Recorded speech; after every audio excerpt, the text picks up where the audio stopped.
يمكن من المقادير أول شيء يطري على بالكم تقولون بنت الهاشمي بتسوي فاهيتا، صح؟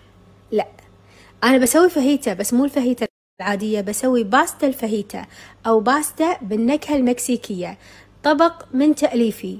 يعني مشتهية باستا بس بنكهة الفاهيتا، عرفتوا؟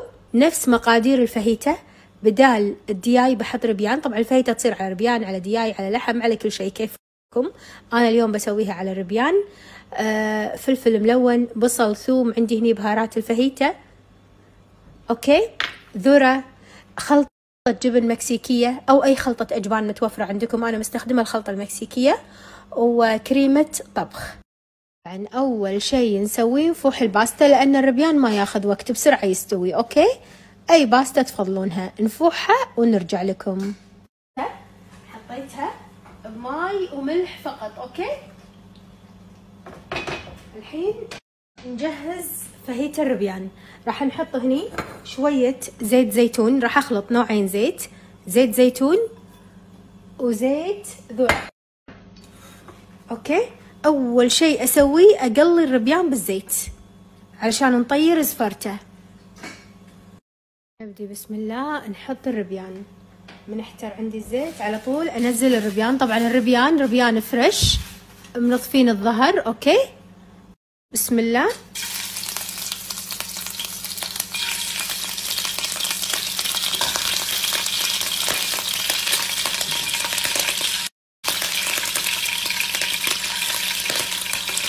على نار عالية أقلب الربيان لين يتشوح كذي، ياخذ لون خفيف يعني. أوكي، على نار عالية أقلب، ما نقصر على النار، على نار عالية. راح أحط، تقدرون تحطون بهذه المرحلة بهارات الفاهيتا، أو تحطون أول شيء نفس مكونات بهارات الفاهيتا، مثلا زنجبيل بودر، بصل بودر، شوية بابريكا، شوية ثوم بودر، وبعدين أحط بهارات الفاهيتا الجاهزة. أوكي، فبحط أول شيء بابريكا اللي هي الفلفل الأحمر البارد، أبي أعطيها النكهة المكسيكية، الطابع المكسيكي. شوية زنجبيل بودر،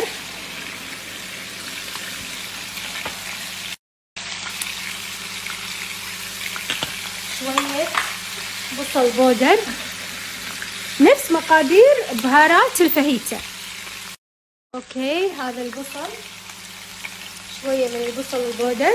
طبعا انا قاعدة اذكر المقادير عشان اللي ما عندها بهار فاهيتا جاهز تعرف شنو تحط. وهذا ثوم بودر، ما راح اكثر لان انا بحط ثوم فريش. فلفل اسود. اوكي، ونقلب.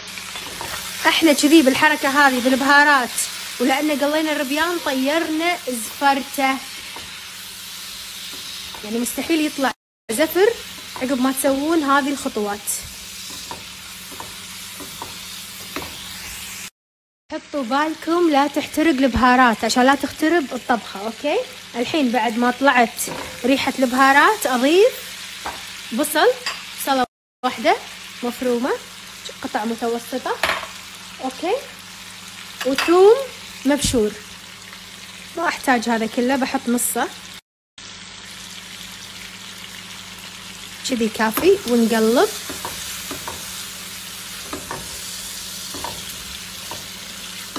لين تذبل البصلة، لان بقية المكونات ما نبيها تذبل حيل، عرفتوا؟ اهم شيء تذبل عندنا البصلة، بعدين نضيف الفلفل الالوان والذرة وباقي الشغل.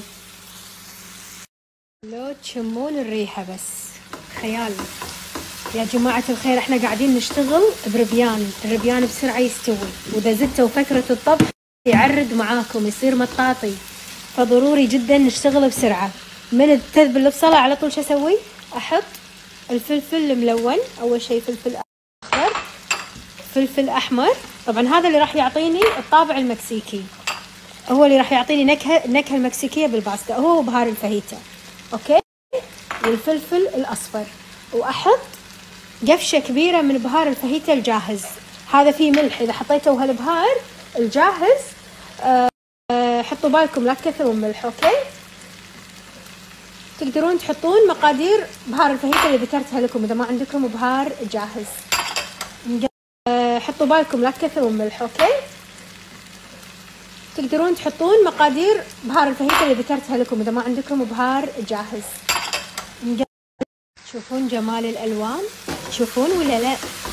خيال. شوفوا قبل لا يذبل الفلفل وعلى طول شو اسوي؟ احط الذره. طبعا الذره اختياريه، ما تبون مو الا، احنا نحبها فبحط الذره. تشوفون جمال الالوان؟ تشوفون ولا لا؟ خيال. شوفوا قبل لا يذبل الفلفل، ما نبي يذبل وايد. اوكي، قبل لا يذبل شو نسوي؟ نضيف كوبين كريمه. طبعا انا كوبين كريمه حق ايش كثر؟ حق تشيس باستا.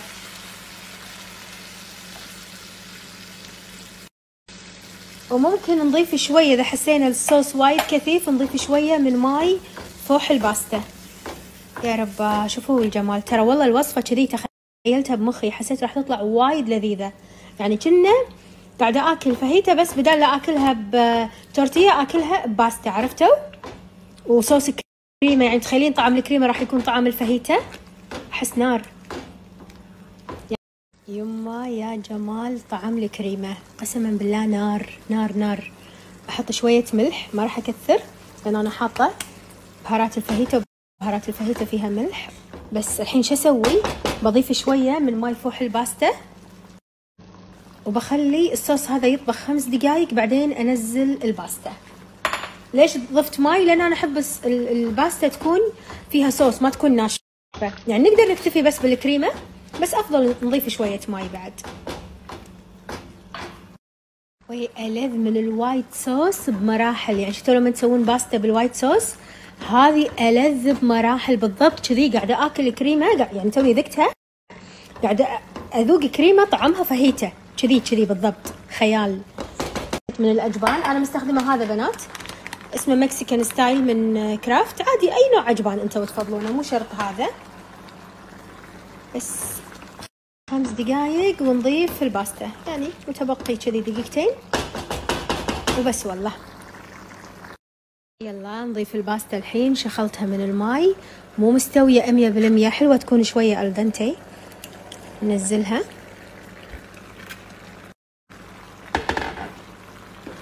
ونقلب.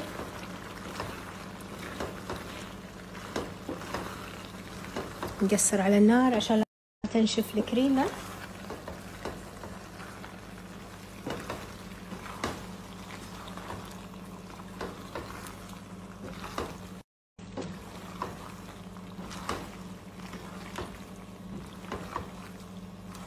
تكفون في أسهل من كذي؟ أسهل وألذ باستا بالحياة. فالحين بضيف الجبن.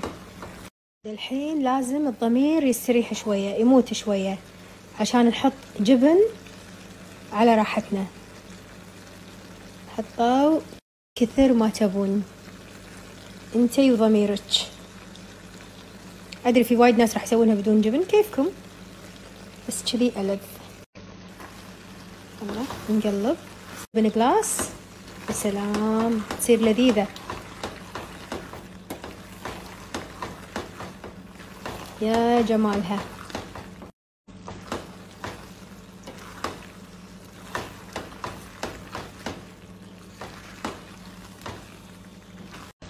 بس حسيت يبيلها فيديو كذي من قريب تشوفون اللذة والجمال.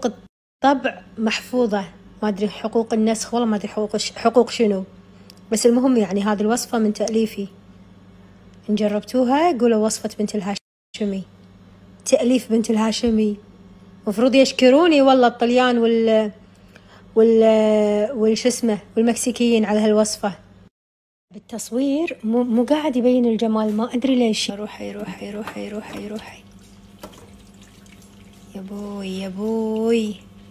عاد مزيدا من الإجرام بحط شوية تشيلي فليكس كذي من فوق. اوكي، ما راح اكثر لان الياهال بياكلون. وشوية فلفل تركي. هذا الحلو فيه انه مو وايد حار، فعادي يعني يعطينا شكل حلو ومو وايد حار. الى المائدة.